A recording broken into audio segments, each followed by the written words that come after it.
All right. Welcome back, everybody, to the newest episode of Retention Chronicles. Super excited today to have Thomas Kimura. Is that Kimura? That's good. Yeah, Nice. got it. Got it. Probably should have asked that before. Thomas is the founder at Brickspace Lab, a Shopify agency that also does some custom theme development, I think. So I'm excited to dive in, Thomas, and really looking forward to sharing this one with our listeners. So thanks so much for joining. Thank you for having me. I mean, this is my first time on a podcast, so I'm kind of Wow. I'm a newbie, but I'm excited to be here. Nice. Yeah. When Mariah asked me to help out with the agency and partnership episodes, I had never done a podcast, let alone host a podcast. Everyone has to start somewhere, right? So how long have you guys been doing like the podcast? Yeah, since August 2021. So Okay. Yeah, we're just in season 3 now, about 25 episodes to a season. Okay. So Has it been like a general like slow growth in terms of like audience and like listeners, or okay. That's kind of what I do. Like it's like a lot of like consistent work, but like once you get through that, it's like you kind of start noticing it. Yeah, for sure. Definitely consistency is the name of the game. And just having great quality content. Like we didn't really set out with a focus of like this listenership or this audience or anything of that nature, but it was like, okay, we have some really cool conversations with really cool people like yourself, so why not like learn and record and share those conversations with our networks and help other people who are in similar situations. So but yeah, it has been consistent growth over time, so it's very exciting to see. Cool. Yeah. I mean, it's something I'm thinking about doing, but I feel like with the million other things I'm doing, probably. Yeah, I will say it dedicates some time for sure. Yeah. And having to learn it. Yep. It's definitely not like, I feel like, Mariah, it's not like it's not like an off to the side thing anymore for you. It's like a core part of the role. Most definitely. But yes. I will say, Thomas, like to your point about the growth and like the production that you get out of it, it's now something that we talk about in like leadership meetings and how we can do more, Right. do different to maximize the impact of it. So it has become like somewhat of a core channel that we focus on. And I think it's also cool that it's kind of grown and scaled as Malomo has grown and scaled. And so that's allowed us to get people like you on, whereas like, 2 or 3 years ago, you would have been like, I don't even know who the hell you guys are. No, I'm not an hour with you. So we're self-aware here. Yeah.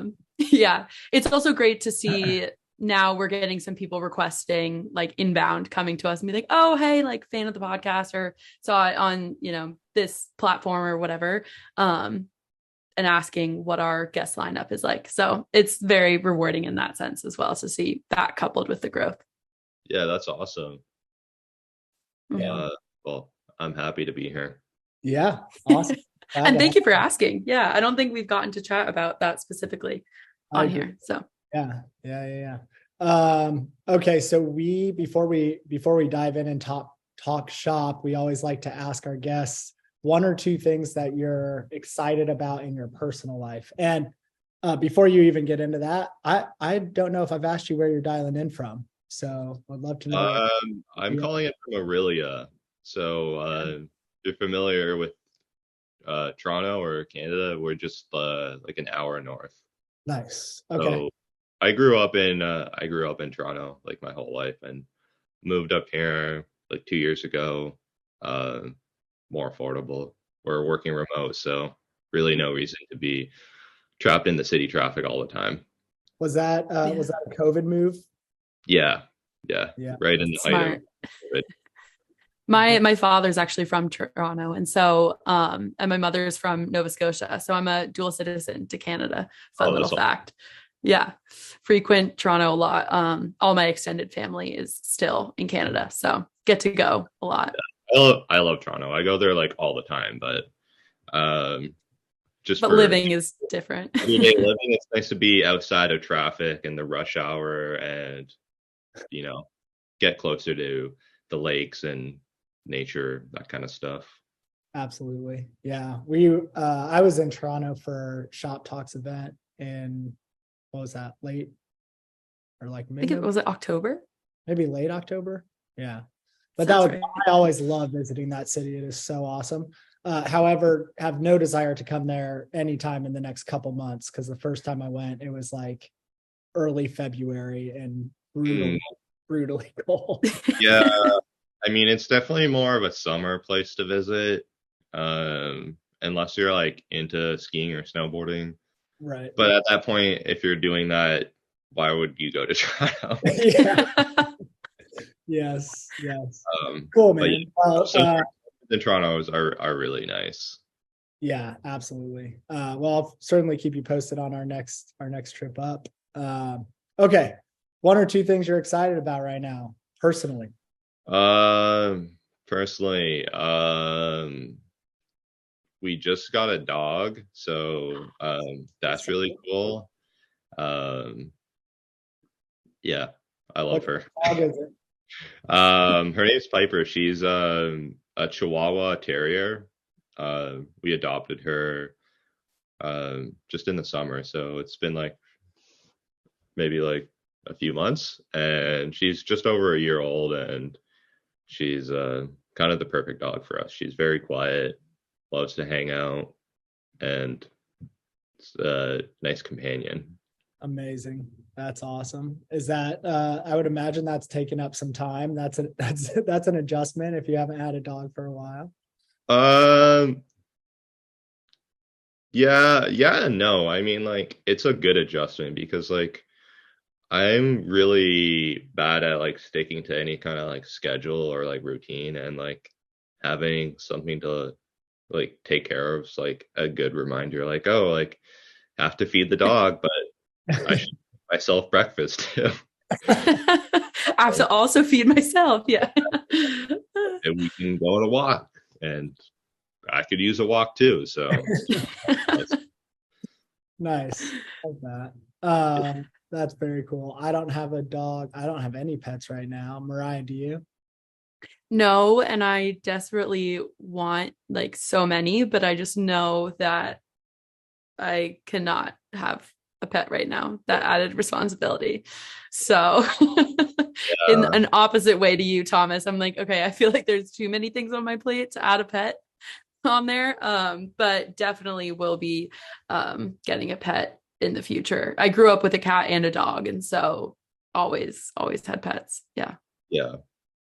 I was kind of the same way. Like, we grew up with a dog, and I didn't really think about it until like recently. It's like, oh, why not? Like, let's just do it. And it's going well, so that's great. It's going very well. Keeping you accountable. Exactly. I'm very similar, Mariah. Like I can't imagine having to feed myself and a pet right now. So I honestly feel the same way, but I mean, I think once it kind of happens, you make it work. Because I was definitely feeling the same way, like, oh, I don't know, like, this is a lot of responsibility. But it's easier than you think it is. When you love something like that, you make the time. It's a welcome challenge. Yeah. Awesome. Well, that's great. Let's get into Brickspace Lab. Would love to know, your background and how that led to Brickspace. And sort of where you're at today with it. Okay. Background. How far back do we go here? Your call. We leave it to the guests. Okay, so I first started kind of like playing around with like coding and like computers. I was always kind of like interested in that stuff, like growing up. Big gamer, so like computers were kind of like part of my life. Going through high school, like I did like a few courses. And I wasn't really like that into it. Went through college, and then that's kind of where I started doing some like online courses like myself.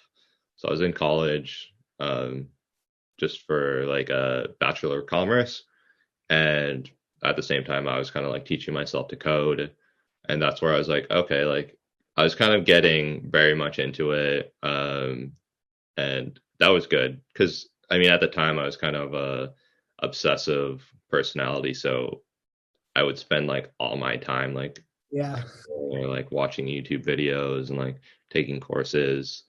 Um, What so was that was the first thing that you were coding or like building?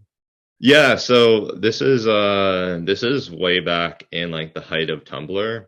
So um, my girlfriend actually had a Tumblr, I guess, blog or whatever you call that, and that's where I think like I saw her doing that. And I was like, oh, you know what? And then like I was like looking at Tumblr and I realized like they have this theme store and you could like make Tumblr themes. Oh, interesting. So I kind of latched onto that idea, especially because I was like learning how to code and like learning like design and like typography. So that was kind of like the first big project like I worked on. So I made this Tumblr theme and it's actually still available on the Tumblr theme store. Um, put it out and got a ton of downloads. It was free at the time, and it still is. So didn't make any money on that, but got a ton of downloads, and I learned Big a lot. legacy for sure. Yeah, so like building software through that, um, and that was kind of like my first, I guess, experience with that. After that, Very quick before we move on from Tumblr. yeah, Am I right? Mariah might be able to answer this too. Am I right thinking Tumblr was like the first version of like a Pinterest sort of thing? We say? I think, yeah. So I was never actually on Tumblr, but like similar ideas to Pinterest and like MySpace, right? Kind of like tied yeah, together.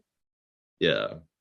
I mean, like Yeah. it was very like flexible. Like you could use it just like as a blog and like write articles. Okay.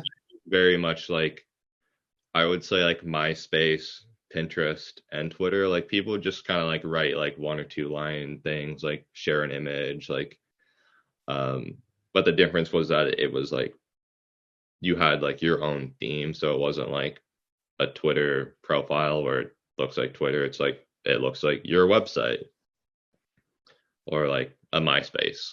Yep. Yeah. Um, Okay. yeah. I don't think I ever used it, but I obviously like was aware of it, and I guess that's really I'm excited for you to keep going because it sounds like that was good inspiration for where you where you ended Yeah. up. Yeah. So after that, graduated college, got a internship at a startup called Student Car Share, and they operated like a ride sharing or like a car sharing uh, program on like different university campuses. It was very similar to like Zipcar. Yeah.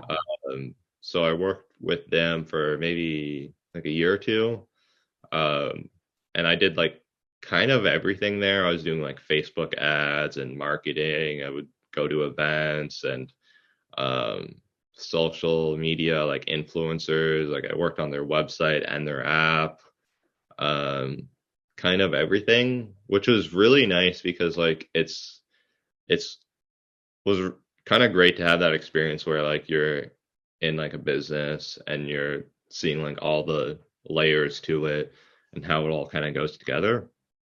Um, but yeah, worked there for 2 years, quit, and then decided to just do freelance. So that might have been like 2016, I think. Um, and then when I quit, I kind of didn't really have like a specific idea or direction, like where to go. Just let's get clients and make websites. That was kind of like my plan. So I think the first year or two, it was like definitely a lot harder to find work in terms of like um looking for just general if anyone has a website and anyone needs help, it's like kind of hard to find those people. Can't really target, right? Yeah. It's kind of hard to do that, but I think I did that for like a year, and then I kind of started figuring out about Shopify around that time too. So I saw Shopify and I was like, okay, like this is really cool software. Like I want to work with this. I love that you can like spin up a online store and start a business and sell stuff. So that was kind of like where I was like getting latched onto the idea of that next, and actually started my own t-shirt brand as well at that time, because I was like, let's figure out how to do the Shopify thing. Like let's figure out how to customize these themes and use their software and tools and like actually start a business. So started a t-shirt brand and did that for another year, and wasn't really like in love with the whole concept or the business at all. It was mostly just like something to do, to use, Right. to play around with the software. I'm curious, did you like create your own shirts custom, or did you drop ship? What was like the initial setup? So it was our initial idea was we were printing like maps, and you could get them for like different cities, and it was like kind of a I don't know how to describe it, but it would be like outlines of like the streets, and Sure. you could get like a Toronto map or an Ottawa one, and we'd had them for like all the major cities. So yeah, we did that. We actually had a local, we originally started doing like print on demand, and then we found a supplier in Toronto who would kind of do print on demand for us, and they were like cheaper, and we could give them like our own shirts, and it kind of worked out better that way. We could kind of handle the quality better and like put in our own like packaging and all that kind of stuff. So we did that. But yeah, we were never really like in love with a concept or idea at all. It was kind of just an excuse to start something. And all the while, were you taking on other consulting projects as well? Yeah. So that's kind of where started the t-shirt brand, and then got more into Shopify. And then if you're familiar with StoreTasker, I joined that kind of around the same time as well. Okay. And StoreTasker is similar to Upwork. It's like a job board, like a developer marketplace, but it's specifically catered to like Shopify merchants. So merchants can go onto StoreTasker and look for expert developers to help with their website.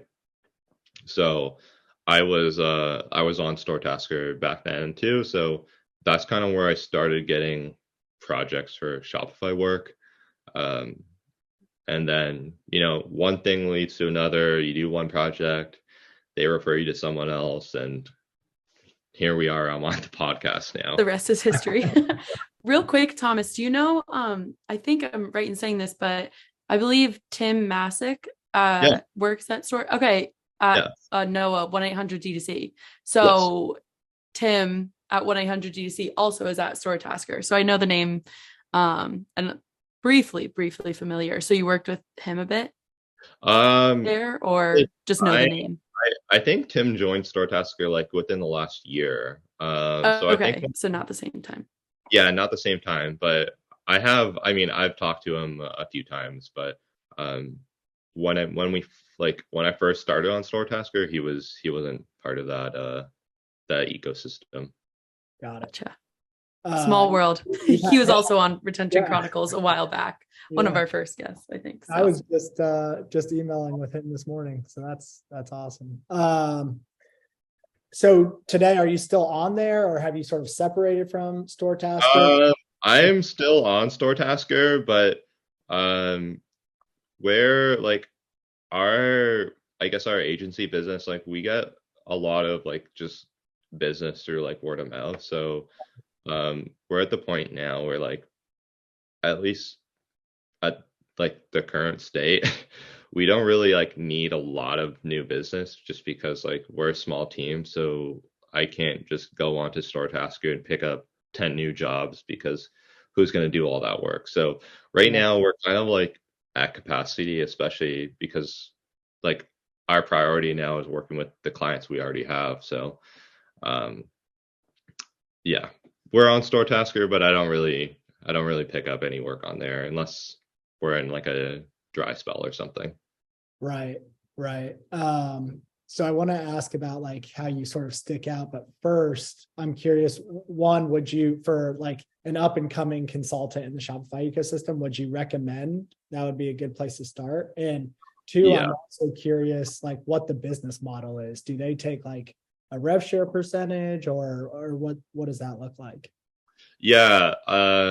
So first question, would I recommend StoreTasker? Definitely. So I mean, I've seen like there's like a lot of other kind of people in the similar situation as me, like kind Right. of either starting their business or they're freelancing, and StoreTasker is a really good place to go, especially to get those like those specific leads like in an industry like e-commerce, Shopify, um, and these are clients that are okay, they're willing to pay for developers because they know that they need something on their website that they can't do themselves. So it's not like doing it the other way where you're just like cold calling people Yeah. and you have no idea if they have a budget or anything like that. So Right. it's definitely a really good option to go through like kind of any kind of job board or networking kind of place like that. StoreTasker is really good, especially if you want to stay in the Shopify Yep. uh, realm. Yep. And then second question, how does that work in terms of pricing? Um, StoreTasker takes a percentage cut. I don't remember exactly what it is, but I believe it changes based on like your volume. So if you're doing more work, um, that percentage goes down. Um, but it's nothing like unreasonable. Like it's definitely worth it if you're starting out and you want to start freelancing and you've got skills to help out other merchants on Shopify. Right. Awesome. I'm looking at their page right now, and they not only obviously focus on like the Shopify expertise, but the Shopify app expertise as well in a lot of these listings. So wheels are turning right now. How do we get Maloma listed as a be Shopify and beyond app? Yeah. I think that's like I think they're doing like a lot of partnerships with like apps that typically need like experts to implement them. So like that's definitely like a good thing to think about. Like um if like Malomo gets like a lot, if you guys get a lot of requests for like custom work or oh we installed your app but we need to customize it or we want it to look this way and can we integrate it here?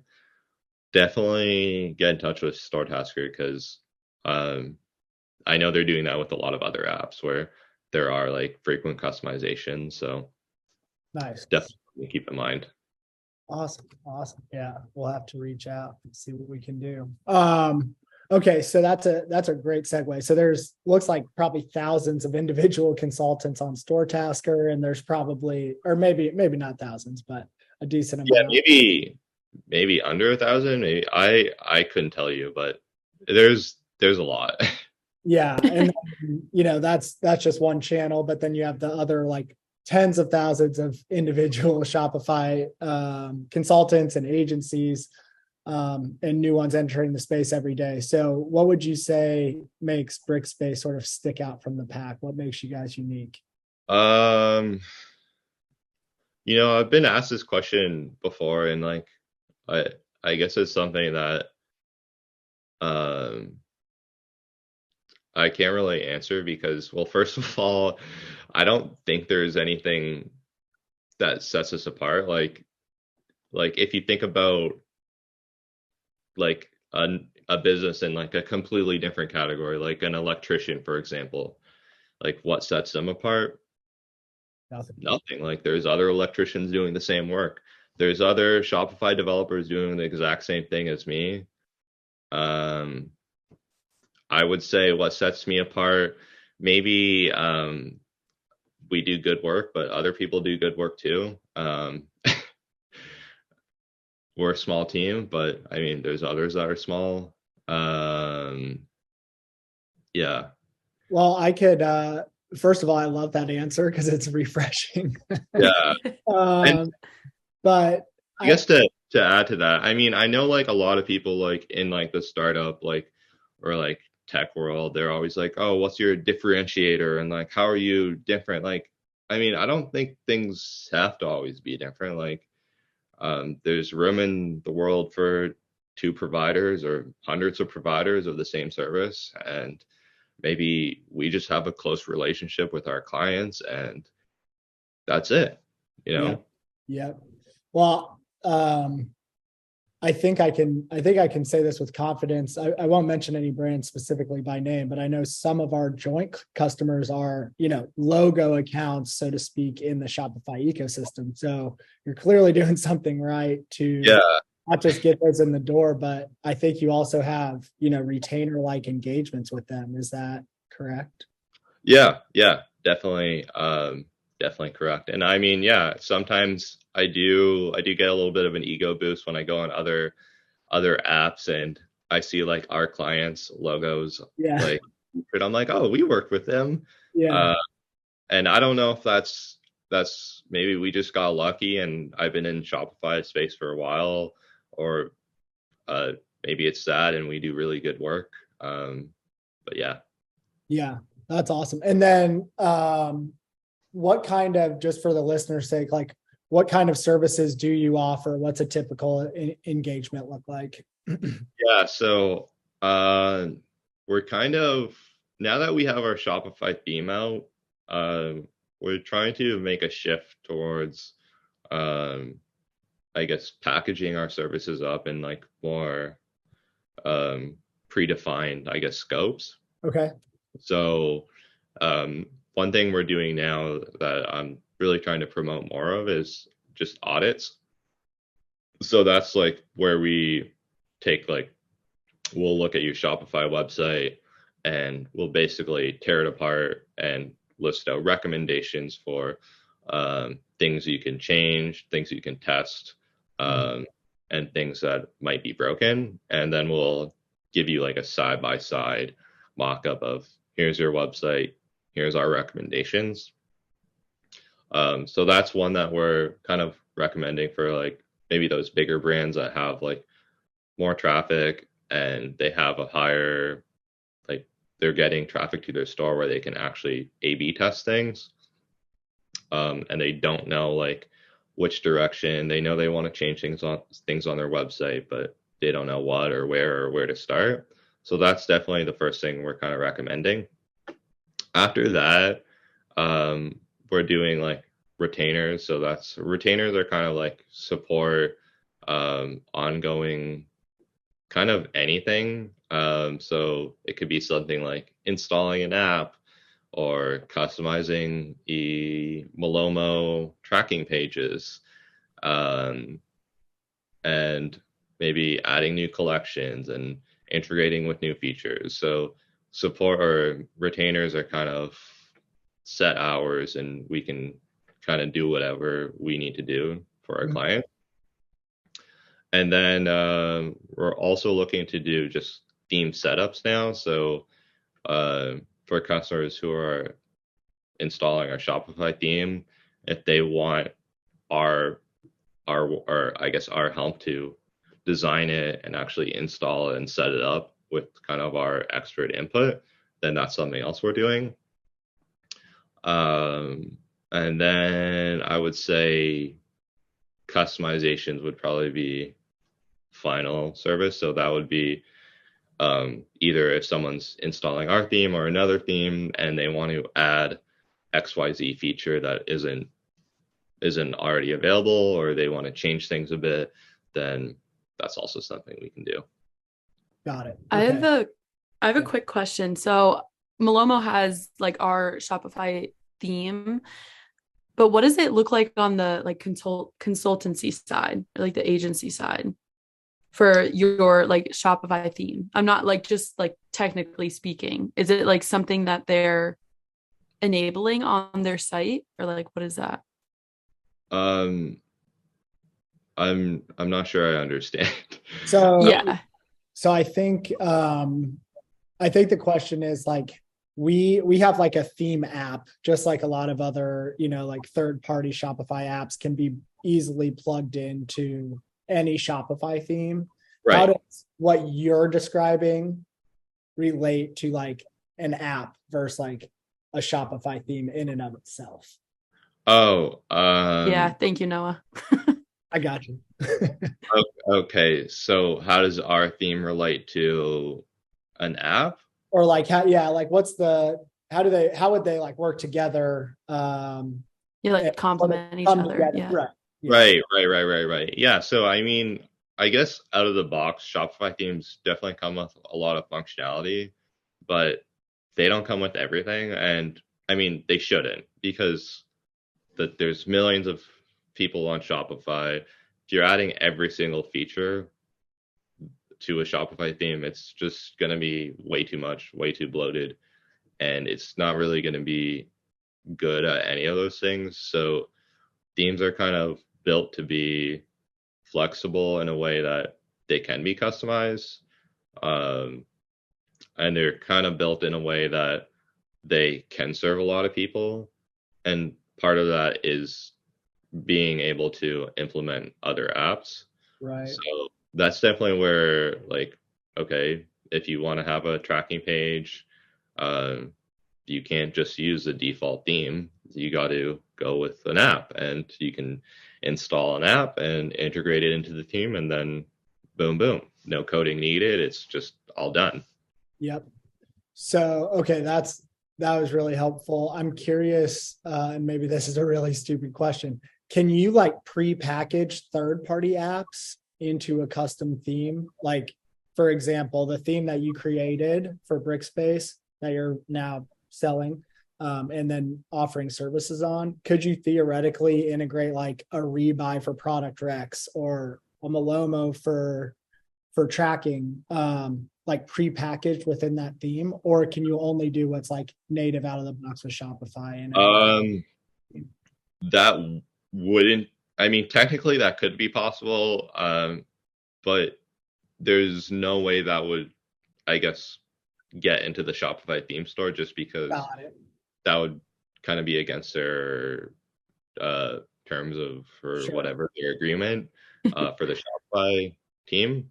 Sure. But I mean, that technically could be possible, and that's something that we could sell outside of the theme store, like as an add-on.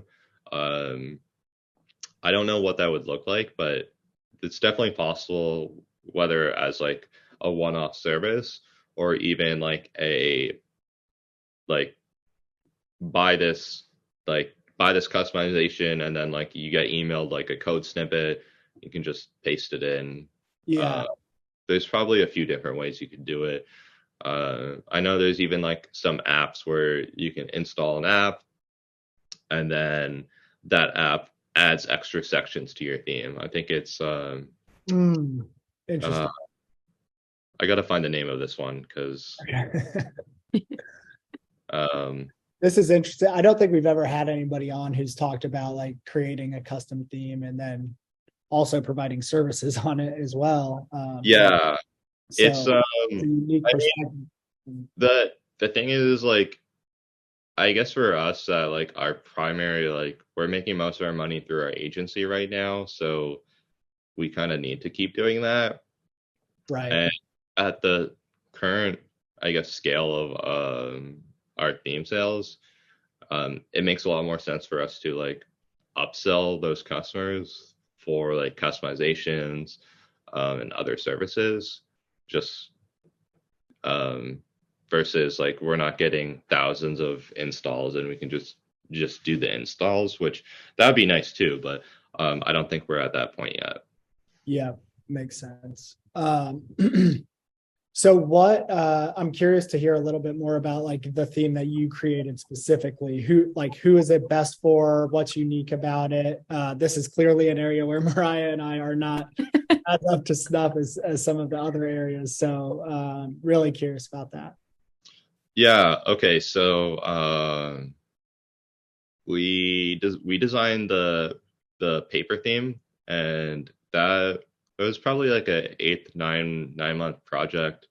Um, and so you're asking who is for. So I would say right now it's a lot of the features on the theme are like built for larger catalogs. So there's a lot of like discovery and like filtering and sorting features that work pretty seamlessly with like all the like recent Shopify updates. Um, so I'd say like really any large catalog store. There's obviously like if you're looking for specific features, it might not have it, but it might. I mean, it really depends what you're looking for. But generally, I would say large catalog store. It's fairly flexible. Like when you're going into it, you can go into like the color settings, like the border settings. You can like change the radius and rounding for like buttons and inputs. So you can kind of take something and like make it look like kind of minimal, like Balenciaga, like kind of brutalist style, or you can make it look like kind of fun poppy, and like there's completely different ways to design it. So it's not really like for a specific style, but I would say generally large catalog. Got it. Okay, cool. Yeah. Yeah, that's a really interesting topic that we just have not talked much about. So I'm glad we got a little education there. Thank you. Yeah. I want to go back to something you said earlier. You started sort of on the services provided by Brickspace with audits. I'm curious, in doing, I'm sure many of them over time, when you look at a site and you're like, okay, here's what's working, here's what's not, here's what's broken, here are your opportunities. Are there any themes that have consistently sort of stuck out in terms of like most Shopify merchants, or many, are missing this thing, and you just can't believe how many, are missing this specific or missing on the specific area in their business? Honestly, there isn't really one, because at least like for the clients that we're working with, they're usually like pretty far along in their business, and like maybe they've like started their brand themselves, and like they used a free theme, and like their business kind of took off, and now they're kind of looking for expert help. But I haven't really noticed like any like common opportunities among like the clients we work with. It seems to be kind of all over the place. Like some clients will do things good, and then other clients or customers won't do those things, and they might do something else. So I would say generally like just maybe being aware of your website in terms of like a customer perspective. Like I know a lot of people probably like go into the theme editor and like maybe preview their website, but it's an even better idea to like go on your phone and like open up your website on your phone and like kind of go through the buying process, and maybe even do that like once a week. If you're changing things on your website, like see what that looks like. Are things easy to read? Are customers finding the information they need to find easy, or do they have to like scroll and like search through big blocks of text to find like one thing? But I mean, generally, like it all comes down to just like making the content like easy, digestible, making things easy to find. And I mean, there's so many ways to do that, so it's kind of hard to give like general advice, but yeah. No, I think that's fantastic advice. I think actually the podcast that we released today with Aplo Group out of Canada talked a lot about like a consistent site experience and how a lot of brands sort of like don't think about, and I actually heard it on Nick Sharma and Moise's podcast this week too. So it's kind of consistent themes, but they were talking about how like even things like the camera angles on which you like take your product pictures for the listings on your site need to be consistent. Like all of the messaging from start to finish needs to be easily digestible and on brand. Would you agree with that? Is that sort of 100%? I mean, I think it kind of depends on like your business, but I mean, I've seen some like Shopify stores where maybe it's just like kind of a local shop and they're selling like hardware goods, and like maybe they don't need the best photography. But all that other information that those customers need, like what tool this is and like the dimensions of the whatever device they're selling, right? Like that information needs to be there for those customers. But definitely for like some of those more like aesthetic Instagram brands, the photography is probably number one. I think that's one of the components on like a website where it can make something go from looking really kind of unprofessional to making something looking completely top grade, like top notch. Photography is a big part of that, because if you think about it, Shopify or any website really, like if you're looking at a grid of products and you've got a little bit of text under each photo, like the name of the product, 90% of that design is just the photos. So that is a really important component. Well, that's such an interesting like take, right? It's like, this is the main thing you're looking at. So why would you not focus most of your time on making sure it looks good? Yeah. I feel like most people would say like copy would be more important than the photography. So that's like a very interesting, like I feel like my gut reaction to that would be like, oh, copy, like the messaging. I feel like that's what we talk about a lot, Noah, is like proactive messaging, just because that's where we live in the ecosystem, right? But it's an interesting take to think about like the imagery of it all, because then when I think about my experience as a consumer, like the picture is what grabs my attention first, and then you read more about it. Yeah. I mean, like I wouldn't sacrifice either. Like you kind of need good copy and good photos to make a great website. Sure. And I think customers probably notice both. Like if you can just like imagine like a store and they're selling like, it's like Lululemon, for example, and you replace all the photos with just the photos someone took off their phone camera, and that's not going to look at all like the same website it does now. Right. And people notice that. Yeah. Really interesting. Okay, moving on to retention really quick. Don't have much time left, but since this is Retention Chronicles, I gotta ask, what does retention mean to you as part of all of the things that we've just talked about? And what would you say the most important drivers of it are? Retention. So I think retention's like really important for brands to consider when they're trying to go after like sustainable growth. I think a lot of maybe newer founders might kind of get caught up on like new sales or just revenue as like a primary metric.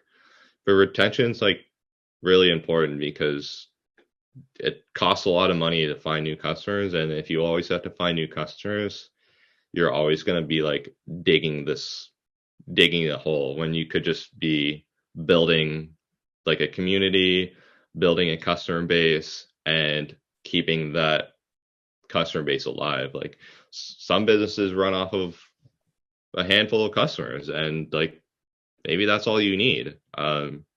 So retention is definitely really important for building a sustainable long-term business. And if you're not thinking about how to keep customers, then where are they going to go? They're going to go somewhere else. Yeah, and I'd argue like not only that, but you're probably losing money on that new customer that you acquired the first time that they buy something. So like, yeah, if you have a plan to keep them, there's like no sense at all in acquiring them in the first place. Yeah, exactly. Yeah, one of the things that I also heard, this is top of mind because I just listened to it this morning, but on the podcast that we released today was he talked about like acquisition is just acquisition, but retention is where you like drive profitability. And like without it, you're just, I think exactly to your point, Thomas, like you're just forever digging a deeper and deeper hole if you haven't figured that out. Yeah, exactly. Like it's like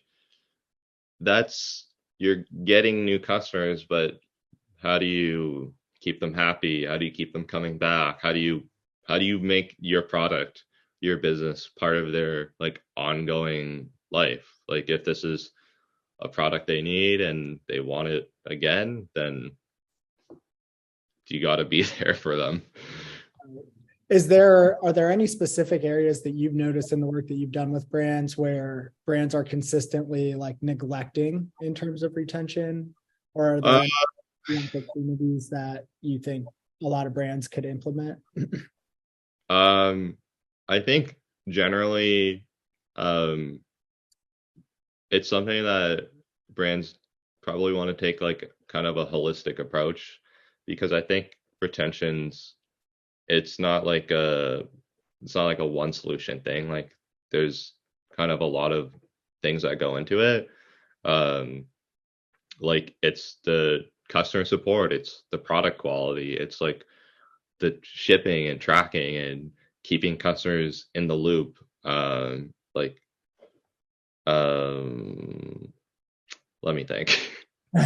No, that's good stuff. Like I totally agree with you. I don't think that yeah, there isn't just one thing. It's like a completely it's your whole business. So it's like making the reordering process easier or making it convenient for them. Like, I mean, if you're selling a product and maybe it takes 3 months for that product to get used, and maybe sending reminders to get reordered at like the right times, and really leveling up your support and making that like A+ experience, and just having a good quality product. I mean, that's probably number one. Like if you get a sale and that's a new customer and you want to keep that customer for a while, well, that first sale is kind of just a demo, because they're only going to reorder it if they like the first product. So it doesn't matter if you have great ads or great whatever, they're not going to buy again if they didn't like it the first time.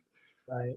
Yeah, absolutely. I feel like that that sort of just comes full circle in terms of like, unfortunately, you just can't neglect super key aspects. And the only way to probably figure that out from a brand operator's perspective is, to your point earlier, Thomas, go through the experience, like figure out a way to go through the experience raw as if you're a brand new customer.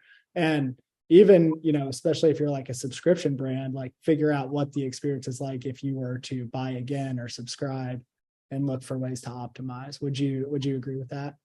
Completely. And I think that's something where, I mean, it's even worthwhile to like look at other brands that are like, maybe if you have your own company or your own website, look at similar brands, similar websites, and see what they're doing. And it's kind of a great place to look for like inspiration. Mm-hmm. Yeah, absolutely. Okay, 2 more quick hitters and we'll be at the top of the hour. We are recording in sort of late January here, so I'm curious if there are any trends that you're looking closely at or expecting to come to fruition in the Shopify ecosystem in 2023. I think there's going to be, I mean, there's a lot of like things that are kind of happening simultaneously. I think, okay, the first thing that's kind of probably everyone's talking about is just like AI. Yeah. those tools in general, I don't think they're going away at all. So it's just a matter of like how that's going to evolve and apply to different businesses, how you can use that. And I think all that software is definitely going to get better and better in terms of there's going to be like actual tools built for specific use cases. I'm sure like there's going to be support tools and like replying and smart AI chatbots, and there's going to be things for better product photography and better kind of smart recommendations and things that can look into your reporting and like kind of find things for you. I don't know if that's all going to happen this year, but I think that's definitely something that's happening. It's happening, but I don't know. I don't know how long it will take. Right. Yeah. I mean, I feel like we've been talking about AI since like I was a kid probably, but now it feels like, a lot of things are actually being like put into practice. Like it's no longer just talk, and like the leading brands are probably going to be incorporating some facet of AI into their business in some. Yeah. And I don't think it's going to be something where like it's not really going to change, at least in the short term, like how like you would operate a Shopify business. It's just going to make things easier. Like you'd be doing all the same things, but maybe instead of doing this one section, this one process of your day, maybe you just have an AI assistant handle that. Yeah. Path handle it, or kind of flag when you need manual help or something like that.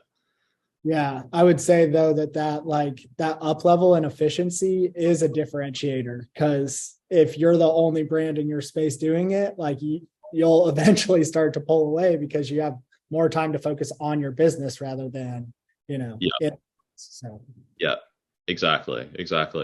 And I mean, it's kind of empowering too, because like you can see now how maybe smaller brands or people just starting out of their home apartment and they want to do all these things, and maybe in a few years they'll have the same capacity to do what these big brands and these big players can do all on their own. So it's definitely exciting things to pay attention to, and I'm hoping that it gives more a level playing field to kind of newcomers to online Shopify space. yeah, absolutely. Okay, that's a good one. Last question, and then we'll be wrapping up here.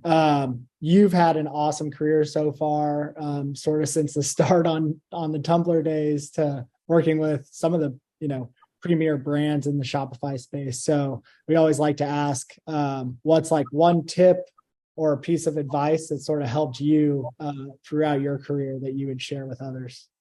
One tip. Okay, wait, I had written something down for this. Hold it up. Had to prep for that knowledge share. Preparation and notes. Tip in and of itself. So this is probably more of a life tip in general, but I found it really helpful for myself.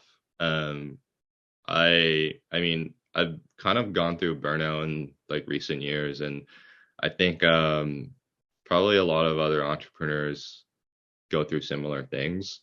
But I think one thing that's like been really helpful for me in general is kind of focusing more on your effort rather than your outcomes. It's kind of counterproductive or intuitive, especially if you're trying to reach a specific outcome. But it becomes really mentally draining if you put in so much effort and the thing that you want to happen, the outcome, doesn't happen. That can be kind of soul crushing. But if you reframe that and to say, well, success to me looks like putting in that effort. It's just trying. And I put in the effort, I learned something, what I wanted to happen didn't happen, but I all I care about is the effort. So I will keep doing the effort part because that's enjoyable, that's fun, and whatever happens happens. It's outside of my control. Man, I love that one. That's like taking me back to like, fifth or sixth grade basketball when you hear that for the first time of like a coach say, as long as you do your best, then you can't control anything else. Yeah. And I mean, truly, like that pretty much is the case. It kind of applies to everything. Like I know I've been in the mindset where like you're so focused on like reaching a specific goal, and you could try very hard and put in a ton of effort and still come short. That doesn't feel good. Right. So it's a lot better for like just overall productivity and overall like literally life happiness to just be happy with your effort, and whatever happens, then that's kind of the way I do it in my head.